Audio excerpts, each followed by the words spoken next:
So thin. The line between doo-doo from a butt and shit from an ass.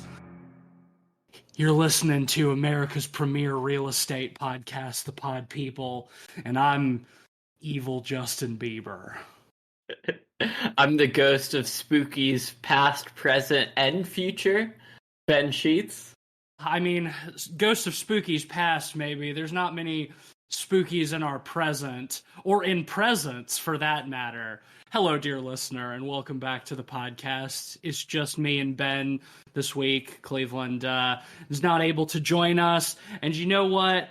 I'm happy for him. I'm happy that he did not have to go to the theater to watch Steven Soderbergh's Presence like we did. Hey, I mean, this might be a bit of a contentious episode. I'm not going to bat for this as hard as you did for Wolfman by any means, but I didn't think it was terrible. This is just going to be a repeat of our review of Unsane, the last Steven Soderbergh movie that we talked about that I also hated, but you thought was not that bad. We're just... Yeah, it's fine. The past repeats itself. In the words of the late Kanye West, my presence is a present, kiss my ass. Yeah, no, I think that is a pretty good summation of this movie, because Presence, more like Steven Soderbergh presenting his butthole to the camera for me to look at for 85 minutes. Thanks, Steven. Man. Right off the bat, I gotta say, this is probably one of the worst cases of marketing I've ever seen for a movie. And I've said that a lot, but the trailers are just full of pull quotes being like, oh, this is the scariest movie you've ever seen. Wear a diaper because poop is guaranteed. You will shit your pants from this movie. I very much remember one of the quotes from the first trailer being something like, this movie will scare the life out of you and then leave you devastated. Yeah, I mean, Jesus Christ, talk about bad marketing. And yet, I feel like this movie turned out to be exactly what I was afraid it was going to be. I was really hoping for, because I'd seen, some people online be like, oh yeah, the movie's not really what the trailer markets it as, and Micah in our Discord was saying the same thing, and while yes, I don't think the trailers do a good job of representing what this movie is, I do still kind of feel like as soon as I saw that trailer, I kind of had an idea of what this movie was going to be, in that it is, okay, so for those who may not be familiar, who may not have heard us talk about that, it is Steven Soderbergh's doing another gimmick, quote-unquote, horror movie.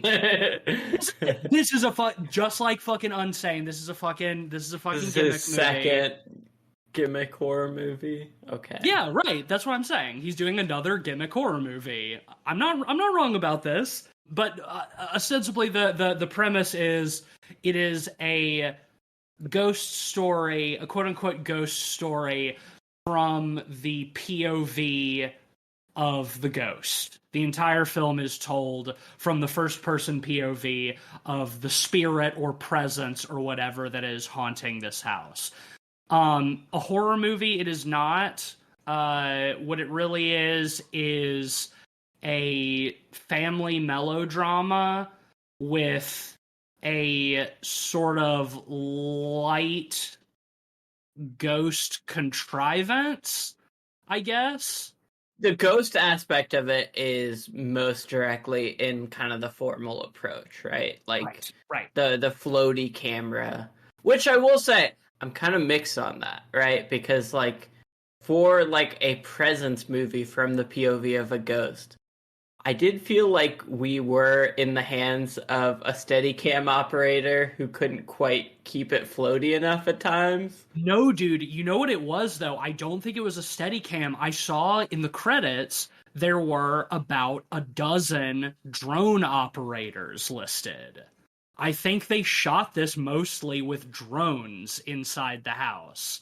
I don't think it's entirely successful, but I think that I think it's a mix. I think it's a mix because there are moments where you can definitely feel footsteps, so to speak, sure.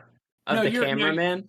You're right. And there's a part later in the movie where the ghost kind of like goes charging up the stairs and they're like exaggeratedly like shaking the camera to sort of like increase the tension.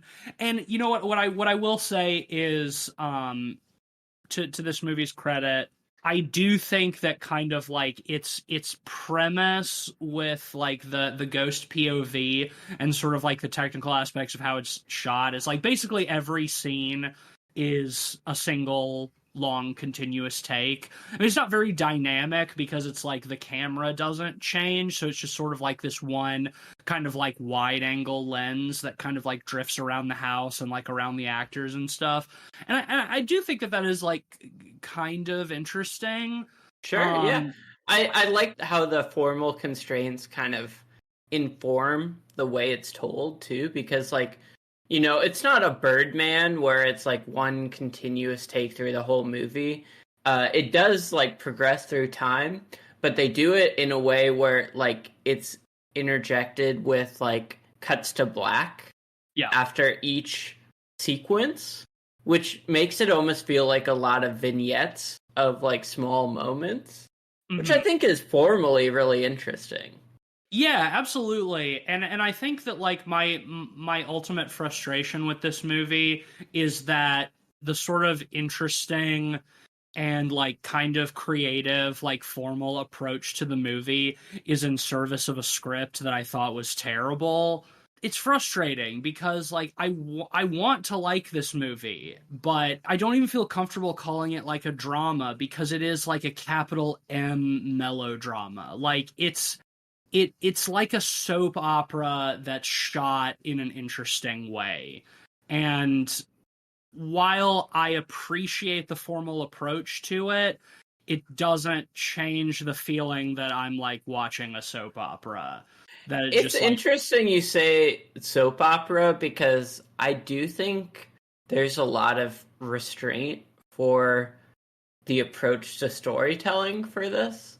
Like, it is in some ways a melodramatic soap opera-y story, but at the same time, like, I think the rigor and restraint of kind of slowly unfolding things kind of elevate it beyond that for me. Yeah. I mean, no, that is fair. And like, I guess to clarify my point, like, yeah, I mean, maybe soap opera is not a perfect comparison because like, you're not getting the kind of like cheap spectacle that you get from a lot of soap operas where there's like evil twins and like salacious affairs and girlfriend in a coma, like the Morrissey song or whatever. Like, you know, it is much more grounded than that.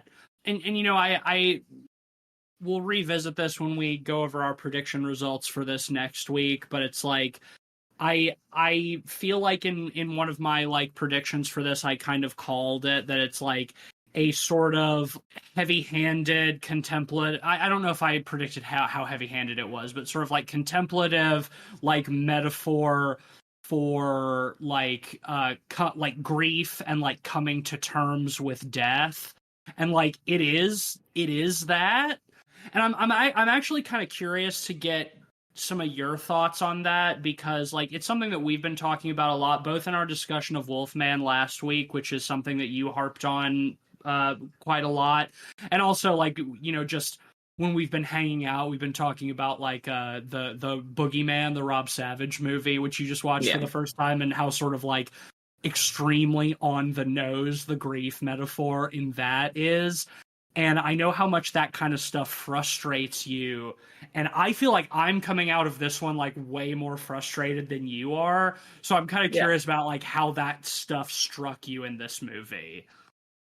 It's certainly heavy-handed, but at the same time, I feel like, honestly, the formal approach kind of lessens that a little bit for me. Just because at a certain point, it feels like it becomes about you as an audience member, as a voyeur into this, Sure. less so than the characters dealing with their grief. Because, like, for better or for worse, honestly, for worse, the characters are a little one-dimensional in this movie. Yeah. Absolutely. So to me, a lot of the strengths of this movie came through in how, as a viewer of it, you are the presence in the house, right? And it's kind of a weird sort of commentary on cinema goers as voyeurs. And see, like, I'm glad you bring that up, because I think that as like a concept for this film is really interesting, and I feel like the actual story of the movie sort of undercuts that, like, what is interesting about that. I almost wish that, and like for sort of like a Hollywood journeyman like Steven Soderbergh, and we'll talk about the writer. I do want to mention him, but David Koepp, yeah, exactly. Like, it's not the kind of thing that they would do, but this is the sort of movie that I almost wish they would take bolder creative swings to, almost like maybe even like not have the ghost or the haunting like even addressed by the characters at all. Like, if you're really not interested in like telling a ghost story, which the movie about half is, like, it really feels like in the third act they kind of like realize that like we have to like shoehorn the ghost stuff in, because like lest we forget this is supposed to be a ghost story. And at that point I almost would have preferred that the ghost was just our lens for observing this family drama. I wish the family drama was more interesting, but like that idea of like, yeah, exactly, the viewer as voyeur. It's like, this is hardly the first movie to explore that concept. And it's one of the weaker modern examples of it, in my opinion. But like, I don't know, it just feels sort of like wasted potential, especially like, not to get too too much into spoilers just yet, but like the need to make the ghost, the presence, like connected to the family. Like, I thought, and then like what ultimately leads into the twist at the end, that really, really, really pissed me off. But yeah, well, you didn't quite call it, but you were very close, I gotta say. I about half called it, and we'll get into that later. And it was one of those things that I kind of saw coming, and like that's why I leaned over to you and said it, because I'm like, I need to vocalize this before it happens, so I can like prove that I called it ahead of time. We'll get into that later. But so like, narratively, so the idea, you know, we've already sort of gone over the gimmick. It's like, it's a first person POV of this ghost in a house, but the story is family moves into their new house. There is lots of family strife. It's a mother and father and two teenage children, an older brother and a younger sister. And the mom is played by Lucy Liu, and I mean, nice to see her in something. I feel like I haven't seen her in anything in forever, and I think from an acting perspective, she's good. Her character sucks. I think by design, intentionally, intentionally, but like truly horrendous. One of the worst parents I've seen in a movie since Horsemen. But like, and so they move into this house, and a lot of the movie is sort of like the drama and the strife that is affecting the family. There's this sort of like vague thing that like Lucy Liu, something through her job, has been doing something illegal, and there's like the threat of her, you know, maybe going to jail or being sued or something. The husband sort of kind of knows about this, doesn't really know details, but is sort of nerd. So like their marriage is kind of rocky. The older brother is like a jock, sort of like big swim team guy. Yeah, Swimming athlete. Lucy Liu is like very much about like he's got to go to this specific school so he can be on the swim team, blah blah, all of this stuff. And then there's the younger daughter who is in the midst of a grieving process because her best friend has recently died of a drug overdose, and is not the only one. That there was another girl at the school who also died of an overdose in a similar fashion. So that there's kind of this sort of thing that like, there's some bad drugs going around or whatever. And like these kids are, getting bad fent and dying or whatever. And so like most of the movie is using this lens of the presence in the house, watching sort of the drama of these things unfolding. And like, yeah, every now and then sort of introducing sort of the ghost, like interacting with the ghost seems to have some sort of connection to the sister. And there's sort of a red herring, spoilers, I guess, that the ghost might be her friend who died. I mean, I think that's a pretty obvious red herring. Yeah. Like, they spend a lot of the movie like sort of talking about that, and I'm like, that seems way too obvious for it to actually be the case. And like, it is true, like that's not ultimately what happens at the end. I want to go back to the formal approach a little bit with how this unfolds. I think the strongest element of this movie is the first half, really, before things really get wild with the ghost stuff.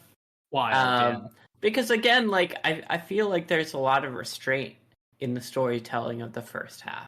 Like I love the opening where the quote unquote presence is just kind of flowing through the entire house, and we kind of get the landscape of how the whole house is structured. Because again, like with this sort of formal approach, the house is just as important of a character as any of the particular people. And so I think they do a great job kind of setting us up for that. And I like how the beginning unfolds at one point after Lucy Liu and her family buys the house. They have painters come in, and they're painting the room of the girl. And there's only one painter in the room because it turns out the others don't want to go in the room because it just feels off. Yeah, there's something about that room that is, it freaks them out. I will say I agree with you. I think the opening is actually a really nice tone setter. And I wish more of the movie was like this. Because, it's before they move in. The house is empty. And you are just sort of getting, like, it starts looking out the window. And then the presence just sort of, like, floats through the whole house and gives you, like, a sense of the layout, the sense of space. The sort of, like, lets you get to know the space where you're going to spend the entire movie. The movie never leaves the house. And like that it is happening like it's at like dusk, so it's like there's only the faintest bit of ambient light from outside. The house is very dark. It's got this kind of like moody, like melancholic piano score over it, and I feel like it really does a nice job of creating this sense of kind of like loneliness and aimlessness, and like setting up this house as like a liminal space, while it's empty of furniture, or it's devoid of life and of any sort of feeling of comfort. And it feel like in that moment, like you do kind of feel like sadness, like the sense of like sadness and loneliness that like immediately sort of like brings you into the shoes of this ghost, and that like you are just as anxious as the ghost is for these people to move into this house, for it to be filled with life again. Like, you get that kind of like longing for that. And I do really like that stuff. And like, I do like think that sort of like as they're moving into the house and making themselves at home, that like that does sort of carry pretty well. It's just that like as more of like the family drama starts to unfold, that I just kind of yeah, I really like all of the setup with the family. Again, like the first indication that Lucy Liu is like doing something illegal is she takes a phone call outside of the house. So we see her through the window and we only get her side of the conversation. So it's very oblique. And later the husband like calls a lawyer to ask about like the implications that he would be in if, you know, she was caught doing something illegal. I think the strength is in the restraint of like, again, hearing only one side of the conversation. You're kind of putting the pieces together yourself. And I think a lot of the setup works really well in that respect, you know. Even the more direct stuff where, you know, we're getting Lucy Liu talk to the son about how, you know, essentially he's the favorite for her. Bro, in that scene, like, I get that she's supposed to be drunk, because like they do, like she has like a glass of whiskey sitting in front of her, but in that scene when she's talking to the son at the kitchen counter, it straight up sounds like she wants to fuck him. Is like she's like holding his hand, she's like, I've never had a connection with another human being like I have with you. And he's like, oh, Mom, what about my sister? She's like, oh yeah, I love her too, but just like not as much as you. Well, I mean, at her core, I think Lucy Liu's character is kind of a narcissist in this movie. Oh, totally. Right? Yeah. Like, she sees parts of herself in the son, and that's what she's clinging on to more so than, you know, the son himself.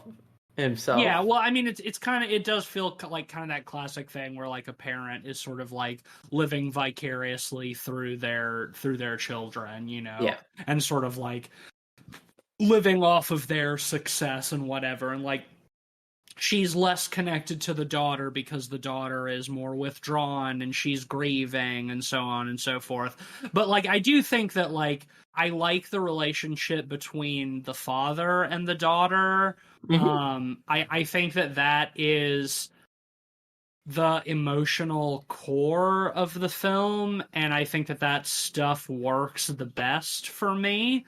I don't know where I'm really going with that, other than just like I like that aspect of it. Like, the movie's not really about that, but it does sort of provide some a sense of respite for like how much Lucy Liu and the son suck. Like, they're like really, really dislikable characters. So it is kind of nice to have the father sort of like be there as like emotional support for the daughter, and like have his connection with her, you know, feel genuine and stuff like that. And I do like the stuff where he's like talking to his like lawyer friend on the phone or whatever, and sort of like figuring out like, man, is it worth like potentially going down with my wife, or like it very much does not seem like he's into that at all. Because he's asking, it's like, you know, what if we're legally, like, what if they're you know, he does this thing where he's like, well, I'm asking for a friend, you know, but what would happen if they're like legally separated? And, you know, like, I sort of the intrigue of that whole thing, and like whatever shady shit Lucy Liu is into, is for me kind of more interesting than sort of like the teen melodrama, which is a shame. Wish they developed it further. Me too. That's a more interesting story. In a certain point of the movie, I half expected Lucy Liu to have poisoned the daughter's friend, and that was like their house or something, to move into the good school district. Oh, see, now that would see, be interesting. See, that would be extreme melodrama, but honestly, that's more interesting than what we got. Right, but So that's more exciting because like what we're getting instead is more of your like bog standard melodrama, right? Like yeah. this movie is so bogged down in angsty teen shit, which is another, I feel like, just comparison for me to Horsemen. Very different movies, but just because we covered Horsemen recently, like the shitty parent, the kids like all the kids be like, you just don't understand me, mom and dad. I'm gonna kill myself. You know, it's like that. This is like it's the same kind of movie, just told in a very different way. And I don't know, man. It's just like that kind of premise just like feels so tired, and like I just don't have a point of connection to it at this time in my life. It's like the fucking filmmakers don't either, man. Like how old is Steven Soderbergh? And how old is David Koepp, the writer? Which, yeah, all right, this is an excuse to come back to David Koepp. We've actually talked about a film that David Koepp directed before, because he did direct. Really? He directed Stir of Echoes. Oh, okay. That's interesting. Yeah. That we covered years ago. He wrote and directed that, and I feel like we've brought him up on the podcast before, like more recently than that, but I can't for the life of me remember what it was, because like I very much remember looking at his writing credits because he's got some good ones. Like he wrote the screenplay for the original Jurassic Park. Yeah. He wrote the screenplay for Carlito's Way. He wrote the screenplay. Banger. He wrote the screenplay for the first Mission Impossible, the Brian De Palma one. Obviously, he wrote Stir of Echoes. He wrote the screenplay for Panic Room, the David Fincher movie. The first Sam Raimi Spider-Man.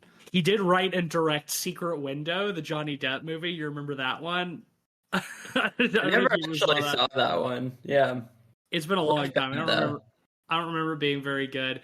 He wrote the screenplay for the Steven Spielberg War of the Worlds, but then also he wrote the screenplay for Indiana Jones and Kingdom of the Crystal Skull. He did the screenplay for those couple of Da Vinci Code sequels. And he also did multiple Da Vinci Code sequels. Yeah, there was Angels and Demons from 2009, which I did see and I liked very much at the time because I was a child with dog shit taste. And then there was another one in 2016 called Inferno, which I did not realize there was a third one. That's wild. No, yeah, I mean, still with Tom Hanks and everything. So crazy. Yeah, but I mean, it's interesting. He also did write the most recent Indiana Jones as well, which I have not seen. But it's a very interesting filmography he has. He has a lot of like very good writing credits, and like I get like they definitely get worse in more recent years, but it is kind of like surprising seeing how many good, like truly like classic movies from the 90s and early 2000s he wrote the screenplay for, when I think that by far the script is the worst part of this movie. Well, I think the thing with it, right, is like for a movie that's kind of formally experimental, like having a traditional Hollywood guy write the script kind of does it a disservice as a whole. Like, I would have loved to see this movie be more informed by like Skinamarink, where it's super abstract and oblique. 1000%.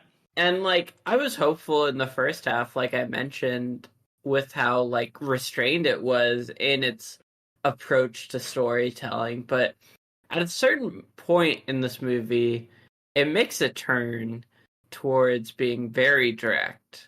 I think the point for me is where the family is on the couch and the son is telling a story about this girl who him and the swim team kind of bullied, essentially. Yeah, they epically pranked her. Yeah.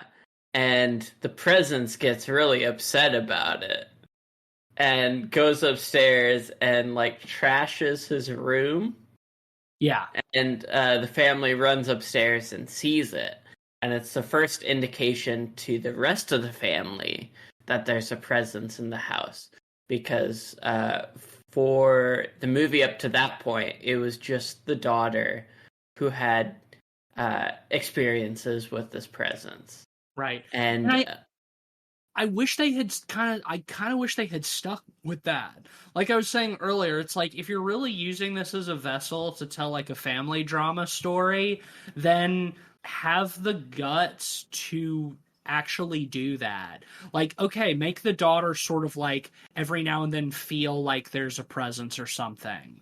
But if the family drama is the point, then don't then halfway through the movie or 2/3 of the way through the movie be like, ah, shit, we got to bring the ghost way more to the forefront because we haven't done that now. It's like do one or the other, like have the strength of your convictions. And I totally agree with you. I'm actually glad you brought up Skinamarink because I was thinking about that movie basically the entire time we were watching this, being like, man, I wish this movie had the balls to be more like Skinamarink. Yeah. You know? And, I agree with you. And honestly, the only sort of tension in this movie to me was I was expecting the presence to kill someone during the movie. Yeah. And unfortunately, they don't really. I'm going to spoil something here. Sure. So, see it or don't. It's up to you. Kind of mixed bag for me. Tease disliked it. That's the gist. I said fuck it. But spoiler, if the ghost was the son, why is he trashing his room? Because he's mad at the story he tells. Because he's mad, because he's mad at himself. I don't know, it's one of those... Yeah, okay, so, that is the big spoiler, the big reveal at the very, very end of the movie is that the ghost is the son from the future. That ghosts can time travel, so he's going back to haunt his own house so he can save his sister from evil Justin Bieber.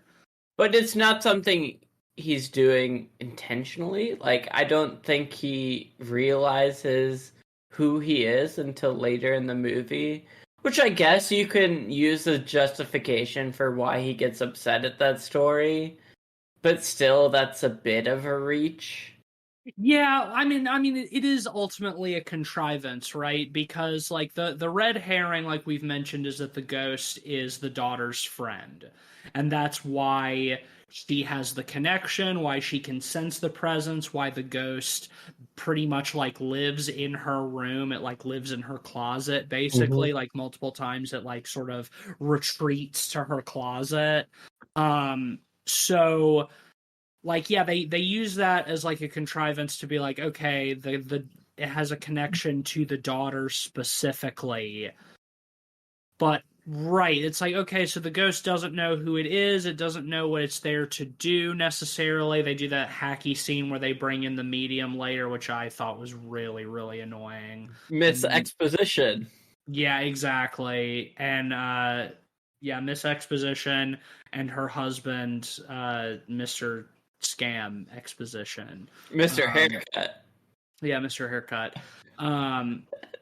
So, but yeah, I totally agree with you. It's there are a few times where it sort of feels like certain aspects of the narrative don't quite make sense in service of the twist at the end. You know what I mean? Where it's so one of the characters they introduce is this popular kid at school who the son makes friends with, who just looks like Justin Bieber. He's blonde, he's got the big swoosh haircut. He looks like Justin Bieber from the late 2000s, early 2010s specifically, when he was still a teen heartthrob or whatever. And the kid is a drug dealer, and pretty much immediately from hearing about how like the girl's friend and like the other girl have died for some bad drugs, and like this kid has all of the drugs. It's like you kind of already see where it's going, but there's, you know, he and the younger sister form a relationship or whatever, sort of like secretly, and like they have sex at one point, and then like immediately after that he tries to drug her and date rape her, and like he puts, you know, a pill into her orange juice while she's in the shower, and the ghost sees that, and then when she like tries to drink it, the ghost like shakes the table and the glass falls off and shatters, so she doesn't drink it. But then later in the movie, in sort of like the climax or whatever, he drugs the brother to knock him out so he can like go be with the girl, and then he drugs her drink again in the exact same way, but this time the ghost just lets it happen. Yeah, that was very strange to me. Because again, like, as the presence POV, you know, we are watching all of this happen, and that makes the inaction of it all the more apparent, right? Right. We've seen this literally this exact scenario play out earlier in the movie, and the ghost intervenes. So when it happens again, why doesn't the ghost intervene? I mean, it technically does by like going downstairs and waking up the drugged brother so he can come in and like stop evil Justin Bieber. But like, yeah, I mean, it doesn't make sense. Like, why does the ghost let her drink the drugged juice this time but didn't let her before? That almost feels like a CinemaSins kind of thing, but it's like, but no, like it really does. Like it's a big plot contrivance that really, really frustrated me. Yeah, especially because we're actively following everything as it goes on. Like, it'd be one thing if he went to the other room, right, and, you know, we stayed with the brother or the sister while that happened. But no, we're actively watching, and through our inaction, like, or even something like the ghost tries to stop it, like it tries to shake the table again, but it happens like right when she picks the drink up, so the table shakes, but oh, it's already in her hand. Like even something like that to like just to show that the ghost is like trying to intervene here but can't. Like that would be better, but it really is just at that point it's totally like a passive observer. And why? Because like we've seen multiple times at this point the ghost intervene, so like why is it in the moment where intervention is most needed that it doesn't, aside from the fact that the movie has to have its climax, right? Like the he has to be drugged so the thing can happen. Yeah, you know. Yeah. Again, like, I think some of the problem is kind of the perspective of the presence, right? Like, I think at its core, like, while it's less well-tread territory, I think making the presence a friendly presence rather than a malevolent presence really undercuts a lot of the tension of this movie, because, you know, I think you could do way more interesting things if it was actually malevolent or, neutral even. You have an opportunity for, you know, something along the lines of like In a Violent Nature, which is like a play on the slasher genre by like having it be like sort of over the shoulder of the killer, essentially from the killer's perspective. It's like we're doing that here with the haunted house thing, but yeah, exactly. The presence is friendly, you know, sort of explicitly so.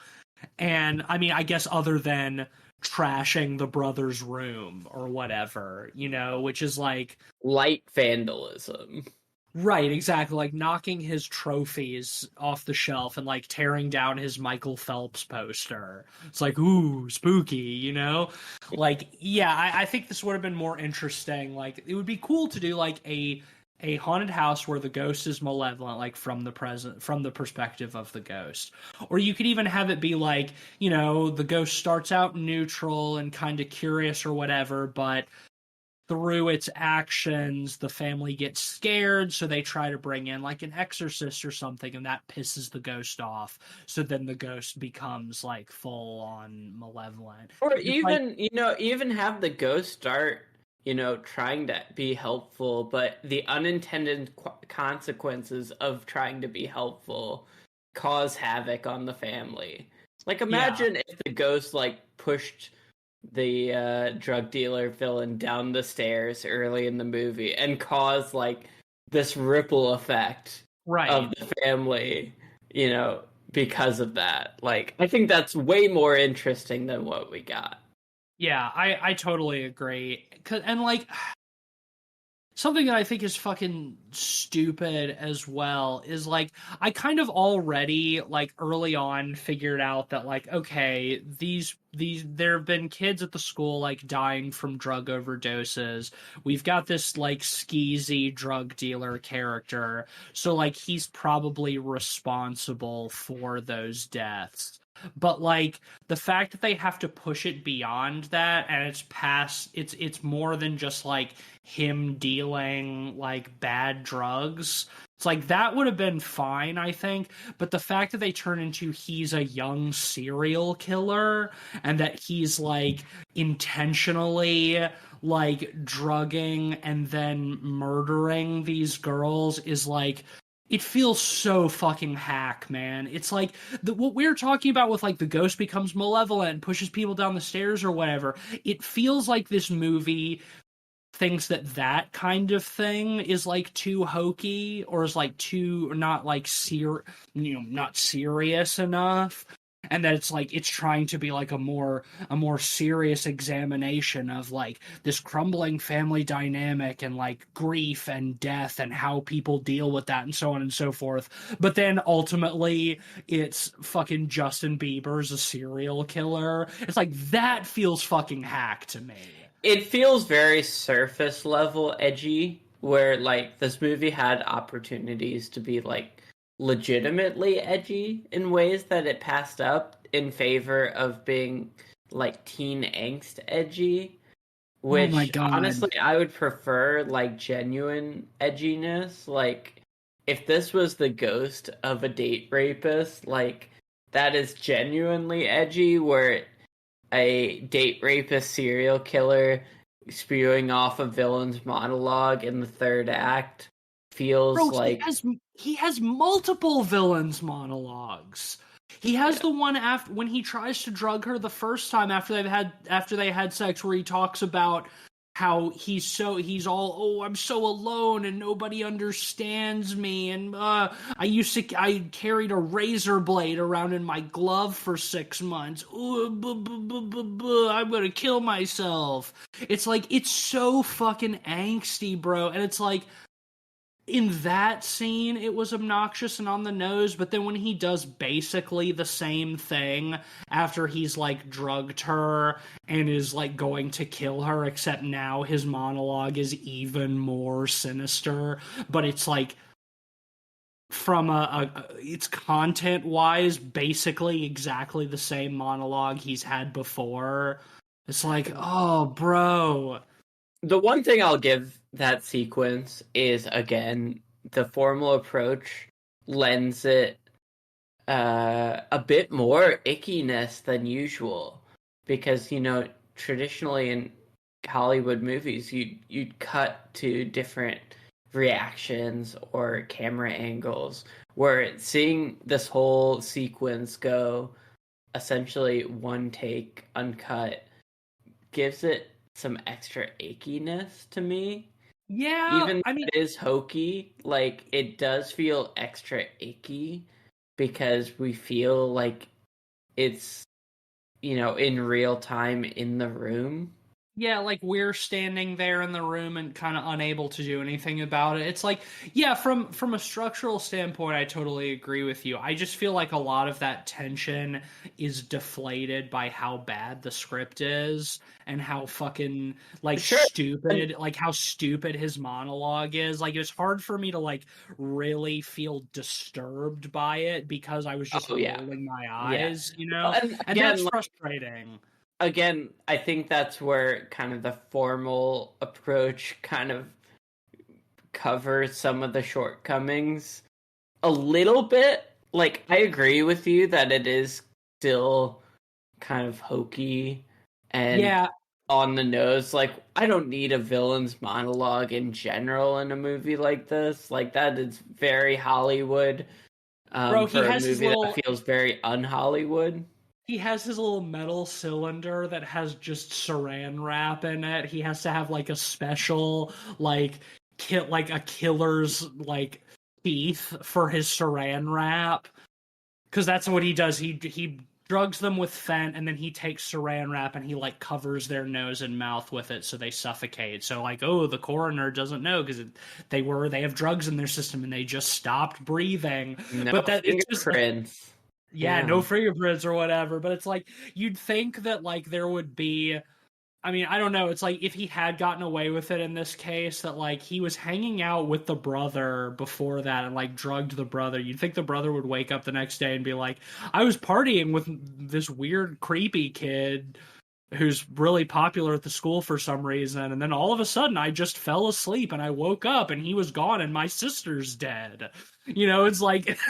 It's like, would evil Justin Bieber not be like the first suspect in the, you know, in the fucking like, I don't know. It doesn't matter. I see where you're coming from with like the formal approach, kind of like covering for like some of the failings of the script, but it's all like, for me, I actually feel kind of the opposite, where it's that how shitty the script is detracts from the interesting formal approach, where it's like, rather than that, you know, sort of covering for the problems of the script, that the script takes away from what I think is cool and interesting about the movie. And that's kind of why it's sort of that classic thing for me where like the fact that the movie has like really interesting potential that it squanders sort of makes me dislike it more than I normally would, because I'm so frustrated by the missed opportunities. Because it's like, I don't think that you would have to change all that much for this to be like a really interesting and thought-provoking film. Yeah. But it's just not there. I mean, I'll agree. I think this is one of the least interesting stories you could tell with this formal approach. Absolutely. Absolutely. I think, again, like, to me, it elevates the material a little bit. But again, I would much rather have a more interesting story than this.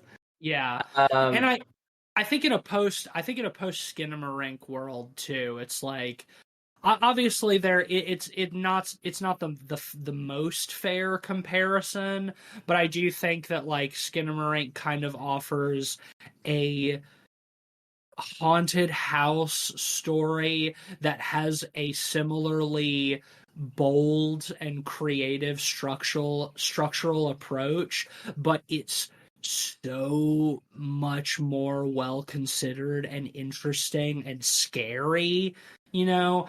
And I don't think this movie's really trying to be scary, which again sort of goes into the failure of marketing. It's like, this is not a fucking pod movie outside of the fact that there is a ghost, you know, like this is a movie I could recommend my mom, who hates horror movies because she gets scared easily. Like, this movie is not scary to the point where, I think the last pod adjacent movie I recommended was Trap for her, and she loved it. But like, this is very in line with that, where like, like, it is very light on the horror. Yeah, well, and it's heavy, and it's heavy on the melodrama, which I feel like also appeals to moms. You know, Yeah. it's like I think this is almost something that I could recommend my mom too, but I don't think my mom would like this. But like, yeah, I mean, I don't know, man. The music too, like outside of that opening scene, like where I felt like I was like, oh, what if they keep it kind of like a minimal, like strictly piano based score for this? Like, I think that could be kind of nice. Like, I do really like that like opening piece that plays over that scene with the ghost exploring the house or whatever.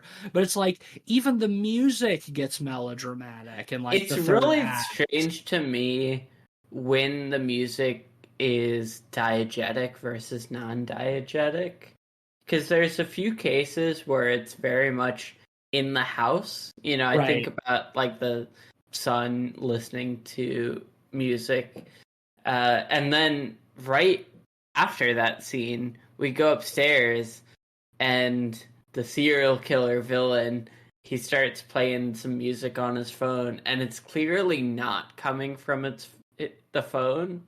It's like in the score itself.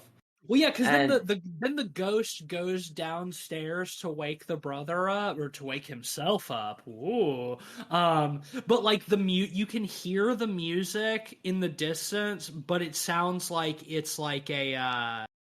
Yeah, I mean, it doesn't sound like it's coming from a phone. Yeah, it's too like it sounds like it still is like spatially like left in the room. Like it doesn't become non-diegetic, but it's very much not like coming off of a phone speaker. Yeah. And speaking of like that location-based sound, like I feel like that's a real missed opportunity with this movie. We got one element of it early on, right when they're moving in, and we get a conversation with, I think it's the daughter and the dad, and they're mid-conversation and the camera moves to the other room where the mom is talking, and it reminds me a lot of In a Violent Nature, where like where you get a conversation and the camera is so uninterested in the specifics of that conversation that you only get a little bit of it because that's not the focus. And I think that's really cool, and it's really underutilized here. It's outside of. I know exactly what you're talking about, because like I also kind of thought that was interesting, where it's like when they're first looking at the house, it's like the mom and the son are having a conversation, and then at the exact same time, the dad and the daughter start talking, and like the idea of like this staging this like it is a lived-in house where we are in the perspective of the ghost that is observing or whatever. I would have loved this to take a more sort of like mumblecore approach where like multiple conversations are happening in different parts of the house simultaneously, and that we're maybe sort of like drifting between them. But it's like, they're outside of that little kind of like hint at that at the beginning, it's not ever really done ever again at all. And it's like everything is just like there are certain times where I forget that the camera is supposed to be sort of like a actual presence in the room, because like sometimes it's just like it feels like such a generic like bog standard like family drama kind of thing that it's like the camera isn't even like a subjective presence anymore, but it just like gets up in people's faces while they're talking. And it's like I thought it was really funny when it was on the daughter and it's getting her profile like from the side, and then she turns and the camera moves to get her profile again from the other side. It's like come on, man. I would have liked it more if like even if we're trying to focus on like a single like interaction or dialogue between two characters or whatever, that if the camera stayed kind of kinetic, like the ghost is like moving around the room or it's kind of restless or whatever while a conversation is happening, because so many times it'll just be like, oh yeah, it's the ghost watching, and it'll just come in right on the fucking two people talking and just kind of sit there for a while it lets them talk. And it's like I almost forget that we're supposed to be like watching the POV of a ghost. Like I would rather that it stays more in motion, you know? Yeah, I think they could do a lot more with that approach, really. Man, and I thought the this is a minor thing, it kind of goes into the twist, but I thought the whole like mirror thing was kind of hokey and dumb.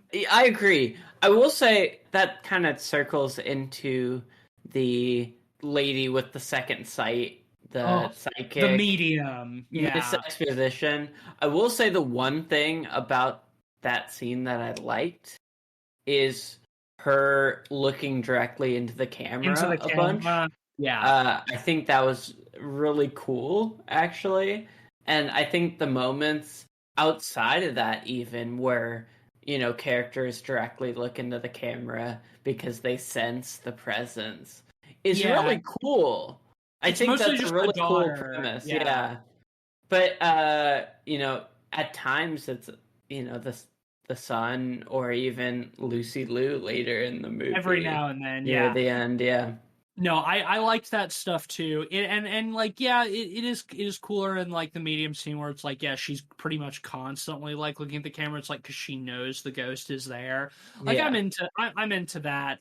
I think that is the moment where it feels like most closely the audience is the substitute for the presence, right? Like we as the audience are being the voyeurs here, and having them look back to us directly really kind of shatters kind of that distancing effect. Well, yeah, it's cutting. It's like it feels like they're in those moments that they're like seeing us. And it's like, oh, all of a sudden the voyeur is seen, you know? Mm-hmm. Like I do always like that kind of stuff. But yeah, again, it feels underutilized in this movie, and I do want to talk about the mirror stuff because I think that shit's fucking hokey as hell. There's like in sort of like the living room, there's sort of like built into the wall like this old mirror, and they talk about the realtor played by Julia Fox, which is a bizarre thing because like she's the second highest billed person on this movie under Lucy Liu, because she's obviously the most famous actor in the movie outside of Lucy Liu, but she's literally only in that first scene where like the realtor shows them the house, and then she's gone for the rest of the movie. It's like, man, I was expecting. It's like weird to get like Julia Fox for that role, like such a minor role, but whatever. But like, yeah, she shows them. It's like, oh, this old mirror. It was, you know, it's originally from when the house was built 100 years ago. They don't make mirrors out like this anymore. It's silver nitrate. Yeah, silver nitrate. It's got like a, you know, it captures like a special quality of the light or whatever. And there are a couple of times where, you know, like obviously we're seeing from the perspective of the presence, like characters are looking into the mirror, but we're always kind of like off to the side. The camera never turns and looks into the mirror. And it's like at that point you kind of know, it's like, okay, at a certain point in the movie, the camera will look into the mirror and we'll see who the ghost is. And that is sort of how that is how they do the reveal at the end, that it is the son, where like they're moving out at, because he tackles evil Justin Bieber out the window and they both die. I like when the ghost goes and looks down and evil Justin Bieber is like sprawled on the ground like fucking like Peter Griffin, like in the Family Guy things where he's like all like folded in half or whatever. But it's like that, yeah, that's the very end of the movie. They're moving out or whatever, and the house is empty again. The movie starts with the house is empty, and it ends with the house is empty. And Lucy Liu is kind of like taking time to sit and reflect. And she goes into the room, and she looks into the mirror, and she sees her son. And she sort of like breaks down, cries like, "You came back to save your sister!" Ah! Because the medium is like the ghost is experiencing past and present simultaneously. It doesn't know when it is or who it is or whatever. And it's like it was shortly after that I leaned over to you and half called the twist, because my prediction was that the ghost was going to be the daughter from the future. Because as soon as they start talking about the ghost like being able to perceive time like simultaneously, I'm like, okay, that's like there's some significance in that. So I'm like, yeah, I think I said if the daughter turns out to be the ghost from the future, I'm gonna burn this theater to the ground. I think that's what I said to you. And see, it was funny because like almost immediately after that, the medium comes back and warns the dad that she had a vision in her dream about a window that won't open, and that she needs to check the windows. But what relevance does that have? They go through the window, but there's nothing about like a window that is like not able to open. Yeah. What the fuck was that about? The one thing I did like is right at the end of that scene, because we are looking through that exact window. Right. That they go through, is the medium does look up and looks into the camera again. Yeah. Mm-hmm. Which is a nice little bit. Yeah, sure. But again, a detail that is underutilized in service of kind of direct signposting that I don't think we really need. Right, and what to sort of like bring the synthesis of those together with the mirror thing is like they do kind of do that hokey thing during the medium scene where it's like she's telling them about the ghost or whatever, and then she turns and looks at the mirror and she's like, "Oh, they don't make mirrors like this anymore. Did you know that this is like a special mirror or whatever?" It's like they have to keep drawing attention to the mirror. It's like, stop fucking playing your hand like that. Like, it's fucking obvious that the ghost is going to look into the mirror at some point. We're going to see who it is. Stop fucking drawing such goddamn obvious attention to it. It's just Yeah, and again, I think at its core, it's dissonance between kind of the wheelhouse that David Koepp, writes for. Because I think he is a good writer, He was, clearly. Yeah, he's written a lot of good movies. But I think he's written a lot of good traditional Hollywood movies. And when you're trying to translate that to kind of formally experimental films, like, I don't think it works as well. Just because, you feel the need to be direct and signposting, and, like, I think this movie would have served itself way better if it was more like the first half. Like, if the entire thing was just oblique and, like, unfolded its story without us being as directly involved, I think it would have served it better.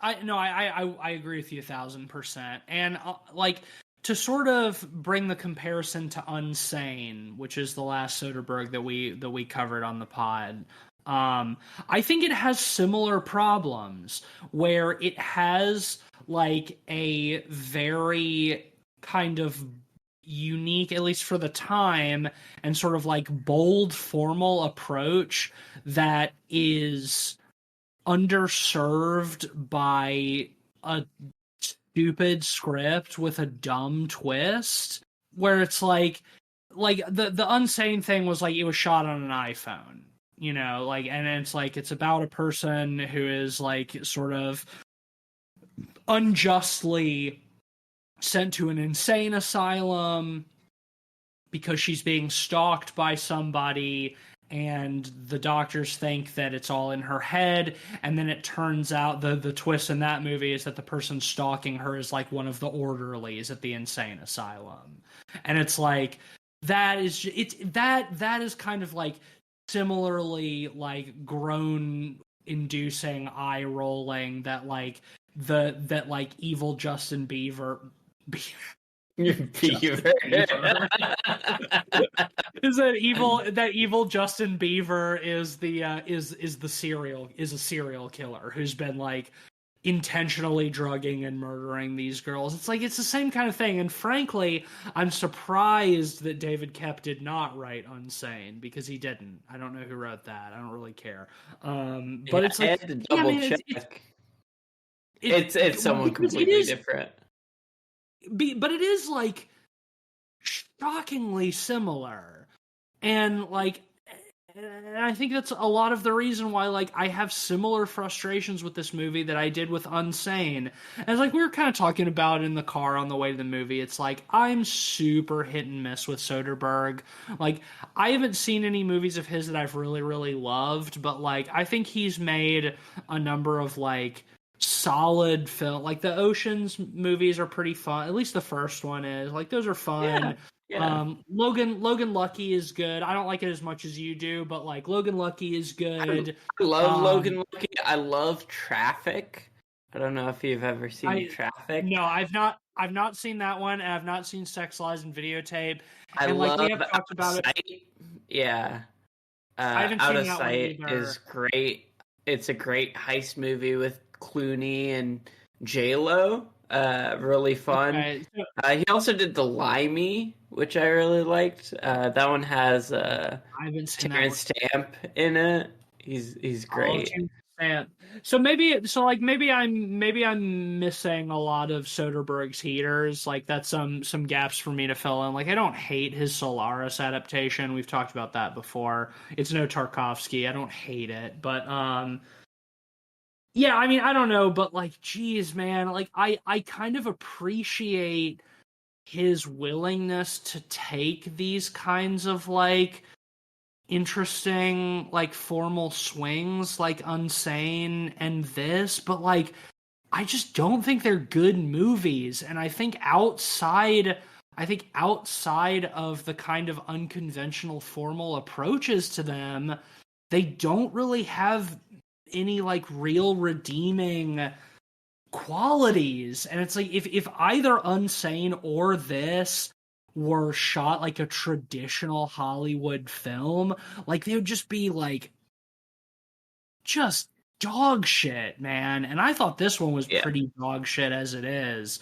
and it's just disappointing. Like I like interesting and unconventional like approaches to storytelling. I like experimental narrative, and it's just like I wish these things leaned into that more. And like there's a lot of dissonance again between the more conventional story here and the method of storytelling used.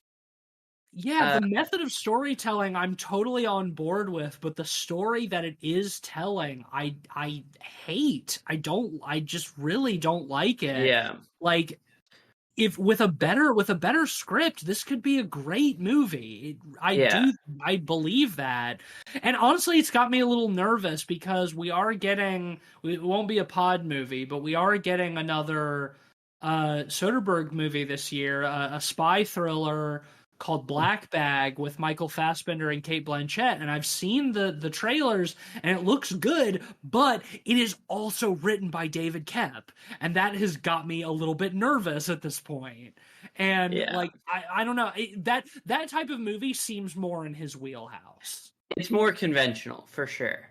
It's more conventional, and maybe that will be to its favor. Like I still want to see it. I like the actors in it a lot, and I like spy thrillers. So it's like I'm gonna see it, but man, fuck, I wanted to like this movie so much more than I did.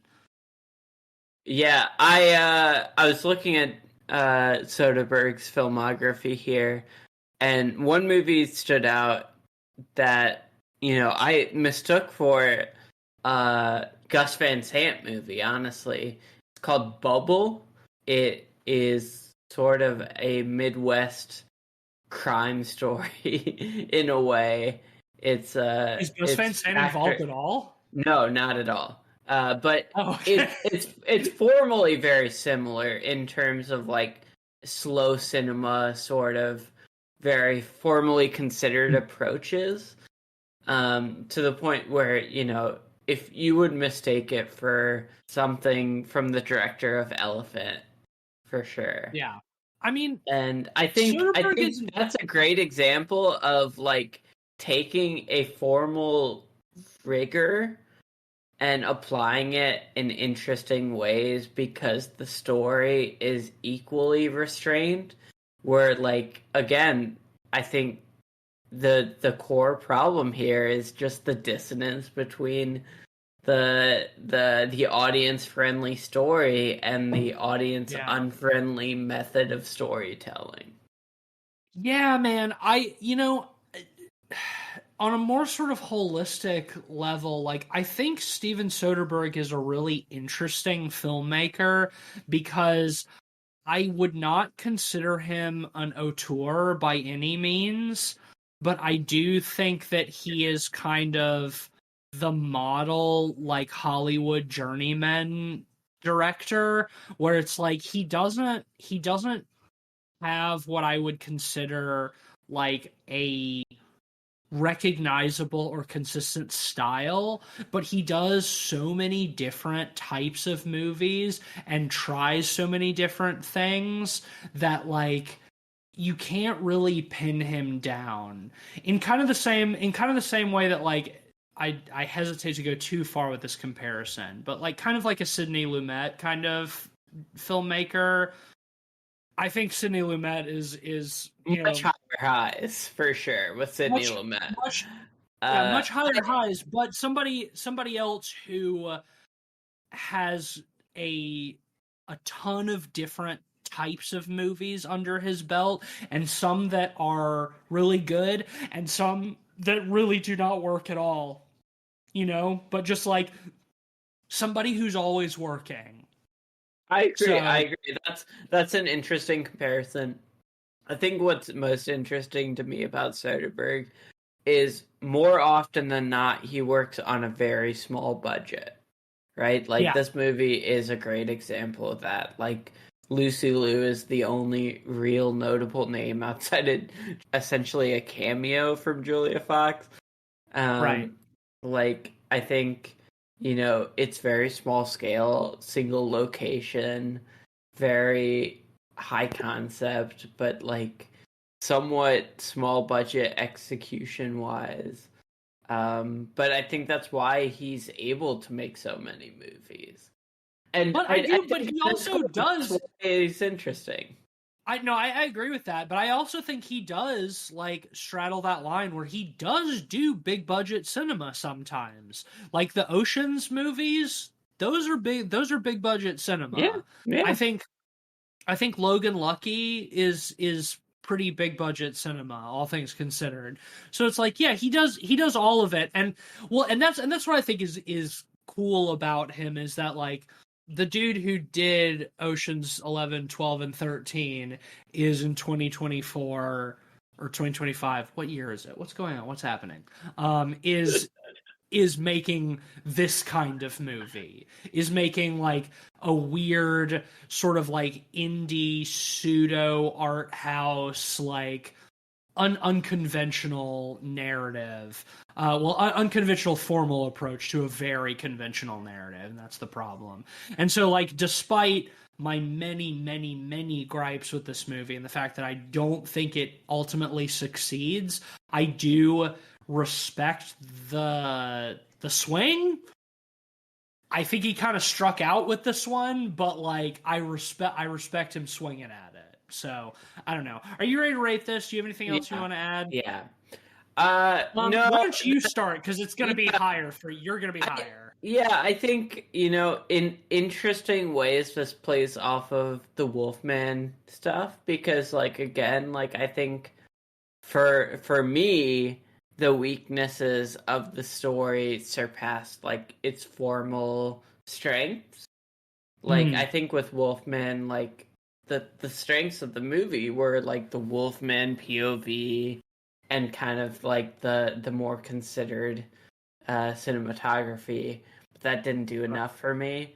Where like for you, I think this is very similar. Where like the formal strength here don't do enough. But on its core, like especially talking it over, I definitely see the weaknesses here. And I think even in its formal rigor, it could have done more to either make us feel like we are a presence where like it's a walking ghost or like a floaty ghost. But the fact that it doesn't really pick either and is like it feels like it's a Steadicam operator not doing it super well is just an example of like how like formally it could have been way more considered and that could have played into the storytelling a lot more. I think at its core, again, like I said before, like I think the formal approach is really cool, but this is one of the least interesting stories you could tell with that approach. But ultimately, I think I'm gonna give it a 2.5 out of 5. I was at a 3 coming out of the theater, but you know, our discussion talked me down to a 2.5. I think it's fine, but I don't think it's particularly good or interesting, which is unfortunate. Yeah, I mean, I think that I pretty wholeheartedly agree with everything that you say, but for me, the problems with it are more severe. And like I was saying, this is a case where the squandered potential is more offensive than maybe the problems the film has on its face, and that detracts additionally from it on top of its problems. So maybe this is low and maybe this is harsh, but like I'm gonna give this a 1.5 out of 5. Like I found Sure. I think the formal approach is interesting, but I think the squandered potential is really, really frustrating, and how sort of generic and trite and stupid the story is in a way that detracts from the cool idea of doing a first person POV of a ghost in a haunted house. I just don't think that they live up to that at all. Yeah, and it's extra disappointing because like that perspective is something that is so uniquely cinema, right? Like you can't tell the story of a ghost POV in comics or in a video game. Like I think it works because of the medium, but again, like that plays into its faults, like you were saying. So yeah. Well, that will give Presence a lukewarm average of 2 out of 5. Shame we don't have Cleve here to mediate on this one with us, but hopefully he'll be back next week. And because of that, we are going to hold off on our Wolfman predictions. Hopefully we'll have Cleve back with us next week, and then we can do Wolfman and Presence. But next week we're going back to the movies again. The string of new films continues.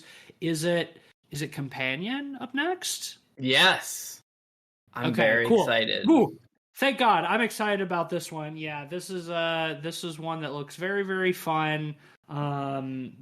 Advertises from the twisted minds behind Barbarian, but I think Zach Kreger just exec produced it. But yeah, I'm excited for this. Jack Quaid has a sex robot who decides to kill him, and yeah, it looks fun. I'm excited. Hopefully, I mean, honestly, can't be worse than this movie. Maybe I'll eat my words. But until then, if you like the show, be sure to leave us a rating and a review wherever you're listening to this, on Spotify or Apple Podcasts, whatever. Like, subscribe, share an episode, yada, yada, yada. Follow us on Patreon. Sorry, the cats. It's all good. The cats started fighting again. Follow us on Patreon at patreon.com/podpeoplepod. Throw us a few bucks. If you give us $3 a month, you'll get the raw, unedited video recordings of our episodes. $5 a month will get you that, early episodes, and you'll get into the Discord. $10 a month, you get to recommend movies for us to talk about. And on that subject, as always, shout out to our lovely honorary pod boys, Sam, Zach, Micah, and Mitchell. And if you want to hear your name on the podcast, then give us $10 a month, and you'll hear it every single time, except for the times that I forget. And last but not least, follow us on Letterboxd, Pod People Podcast. You'll find a list of all the films we've talked about on the show with our average ratings and links to those reviews. If you have a recommendation, do that first. I'm not doing a conventional recommendation on this one. Yeah. I mentioned this game to you before the movie today, but I started playing this brand new game called Dream Core. I picked up the demo during Steam Next Fest and really enjoyed it. It's very much a liminal space sort of Backrooms-esque game. But the twist here is there's no jump scares at all. There's no monsters.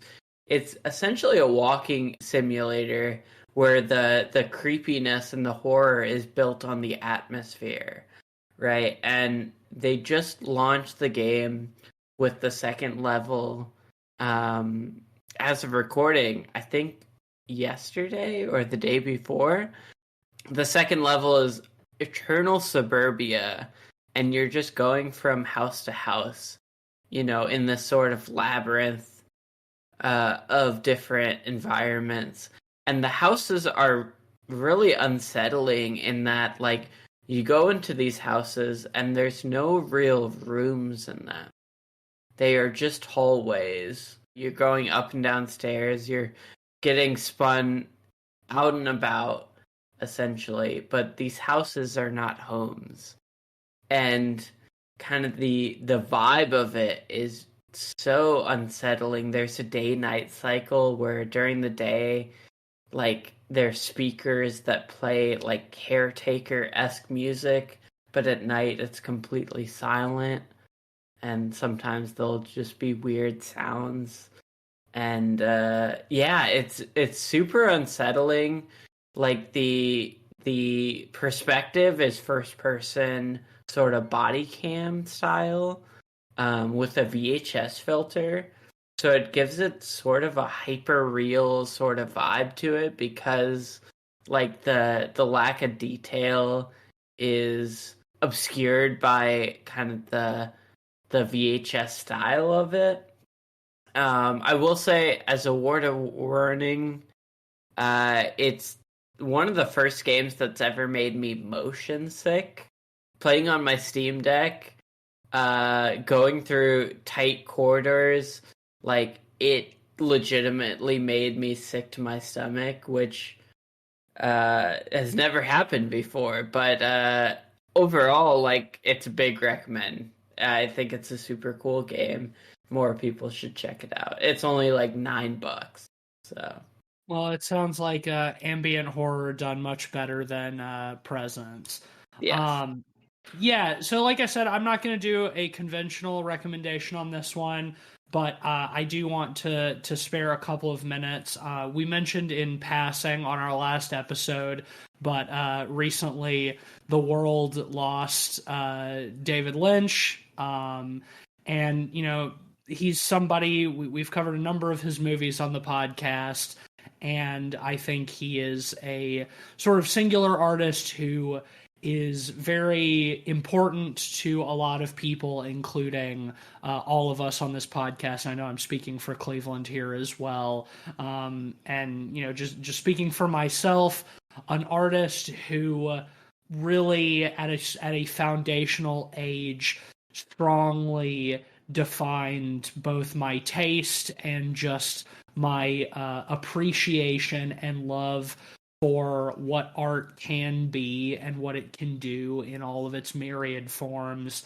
And that, as somebody who is so strongly associated with the weird and the surreal and the evil, the darkness that exists underneath, that lurks underneath the facade of reality. I think that part of what makes Lynch so special is how also hopeful and optimistic he is in his belief and insistence on the power and beauty of love and life and what can be found in that, and that acts as a counterpoint to the evil and the darkness. And obviously it's he'd been sick for a while and hasn't made anything in a while, but like we're just so lucky to have his works. And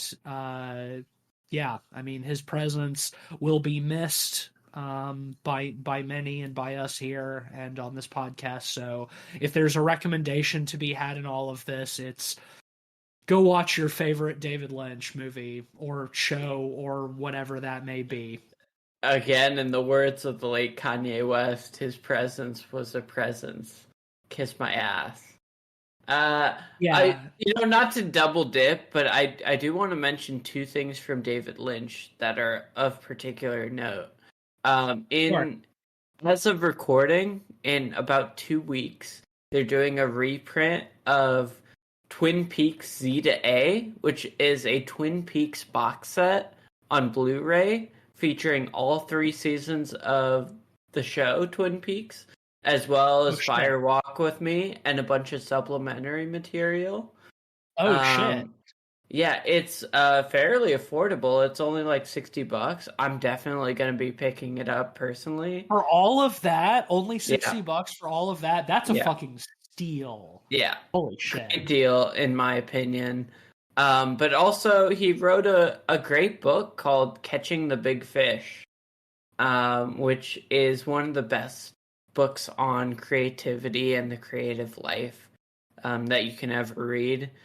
Sometimes it goes a little into like the transcendental meditation stuff, but it's about a third an ad for transcendental meditation, but it does also have a lot of like genuinely valuable like pieces of advice for artists and creatives, I think, and just people in general. So despite the fact that it is kind of shilling for transcendental meditation, like it's a worthwhile recommendation. And I mean, R.I.P. David, one of the most singular American artists. There will never be his like again. But we should all be eternally grateful that we have his body of work through which he lives on. So, all right, well, that will do it for us. That'll bring us to the end of this week's episode. Next week, we're